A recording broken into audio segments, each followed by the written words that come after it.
வணக்கம் நண்பர்களே. இப்போ நம்ம எதை பற்றி பார்க்குறோம் அப்படின்னா, ஒரு 1/4 மணி நேரம் வந்து ஏசி யூஸ் பண்ணோம் அப்படின்னா வயர்லாம் சூடாகுதுங்க அப்படின்னு சொன்னாங்க. சரி, நம்ம என்னன்றதை நம்ம போய் பார்த்தோம். ஸ்டெபிளைசர் இன்புட் வயரில் ரொம்ப சூடாக ஆரம்பிச்சிருச்சு. நம்ம என்னன்றதுனால அதை நம்ம பிரித்து பார்க்குறோம்.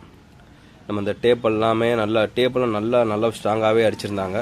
அதை நம்ம எல்லாம் உரித்து பார்த்துட்டு என்னன்றதை உள்ளே பார்ப்போன்றதை எல்லா டேப்பையும்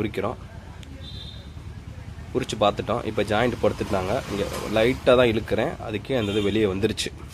இப்படி இந்த மாதிரி இருக்கக்கூடாது. இவ்வளோ லூஸாக இருந்துச்சு அப்படின்னா நம்மளுக்கு ஃபஸ்ட்டு வயர் வந்து சூடாக ஆரம்பிக்கும். அப்புறம் அந்த இடத்துல வயர் டெம்பர் ஆயிரும். அதுக்கப்புறம் ஸ்பார்க் ஆக ஆரம்பிக்கும். இதுதான் நடக்குவாங்க. அதனால் நம்ம ஜாயிண்ட்டை மட்டும் நம்ம நல்லா வந்து ஸ்ட்ராங்காக அடித்து நம்ம நல்லா டேப் அடித்து போட்டுறணும். அதுதான் இது யார் பண்ணாங்கன்றதே தெரியல. ஏதோ ஜூனியர் பசங்க பண்ணியிருக்காங்களா யாருன்னு தெரியல. அதை அவங்க அடுத்து இது பண்ணுறப்ப இதை மட்டும் கவனித்து பார்த்துக்கோங்க. அதை நான் எப்படி இந்த டைட்டாக அடிக்கிறதுன்றதையும் நான் இதில் நான் உங்களுக்கு பண்ணி காமிக்கிறேன். ஸ்லீவை வந்து கரெக்டாக கொஞ்சம் நீளமாக எடுத்துக்கிட்டு நல்லா அதையும் கொஞ்சம் நல்லா டைட்டாக அடிச்சுக்கிட்டு இங்கே பாருங்கள், ரெண்டையும் இப்படி இருந்து ஒரு எக்ஸ் மாதிரி வச்சுக்கிட்டு இதை அப்படியே மெண்ட் பண்ணணும். இதை வச்சு நம்ம நல்லா ஒட்டி டைட் ஏற்றிக்கணும். அதை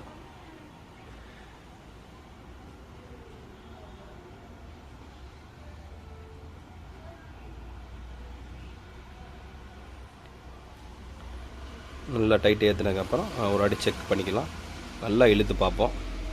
இந்த அளவு ஸ்ட்ராங் இருந்துச்சு அப்படின்னா உறுதியாக வந்து அந்த இடத்துல சூடு ஏறாது. அந்த மாதிரி இருக்குது. அதே போல் நல்லா டைட் ஏற்றிட்டு நல்லா இன்சுலேஷன் டேப்பை நல்லா நம்ம போட்டு விட்டுக்கலாம். இந்த மாதிரி பண்ணுறப்ப கண்டிப்பாக வந்து அந்த இடத்துல வந்து சூடாகாது.